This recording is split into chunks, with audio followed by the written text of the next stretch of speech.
Chapter 5. A Story with a Disappointing Ending. Paul's father was a security guard at a museum. The museum had a very famous painting. It was painted by Leonardo da Vinci. It was called the Mona Lisa. Next to the painting was a sign. Do not touch. All day, Paul's father made sure nobody touched the painting. At night, after the museum closed, Paul's father was alone, just him and the Mona Lisa. And the sign, do not touch, do not touch, do not.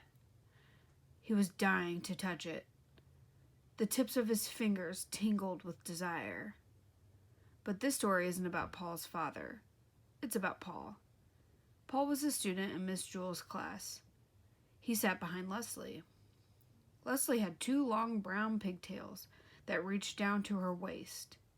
They hung there all day right in front of Paul's face. The Mona Leslie.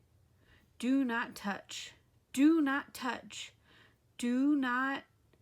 Paul reached out, grabbed, and yanked. Yeah! Screamed Leslie. Miss Jewell sent Paul to the counselor's office. The counselor's office was on the 4th floor. Paul had never been there before. Like every student in Wayside School, he was afraid of the counselor. The counselor had a very scary face, with big, bushy eyebrows and a little beard on his pointed chin. Paul knocked on the door. "Come in," said the counselor. Paul entered and sat down on the couch. "What's the problem?" asked the counselor. "I pulled Leslie's pigtails again," said Paul.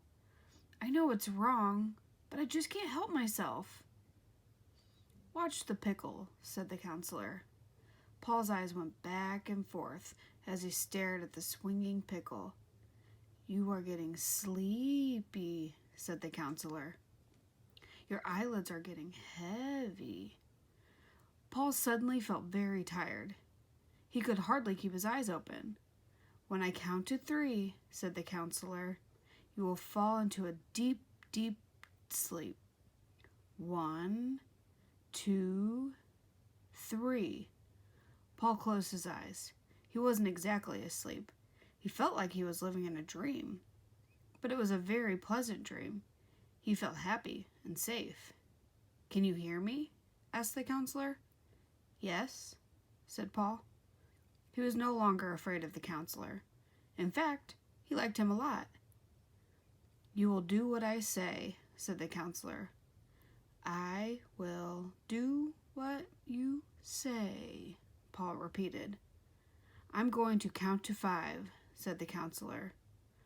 "And then you will wake up. You will return to your classroom. You will take your seat behind Leslie. You will want to pull one of her pigtails, but when you reach out for it, it will turn into a rattlesnake." "Leslie's pigtails are rattlesnakes," said Paul. "Very good," said the counselor. "Now, just one more thing." He rubbed his beard and smiled. "When Leslie says the word pencil, her ears will turn into candy, the most delicious candy in the world, the candy of your dreams." Paul licked his lips. He could almost taste the rich chocolate and chewy caramel. "And you will try to eat the candy. When Leslie says pencil, I will eat her ears," said Paul. The counselor counted to 5. Paul's eyes blinked open. "You may go back to class now," said the counselor. "I'm not in trouble?" asked Paul. "No," said the counselor. Paul shrugged. He returned to class. As he passed Leslie, she stuck out her tongue at him. He sat down behind her. "What did the counselor do to you?" asked Eric Fry. "Nothing," said Paul. "He's a nice man." He looked at Leslie's pigtails. He had pulled the one on the left, but he still wanted to pull the one on the right. He lunged for it. It hissed at him. Its tail rattled. He screamed and fell back over in his chair. Everyone laughed.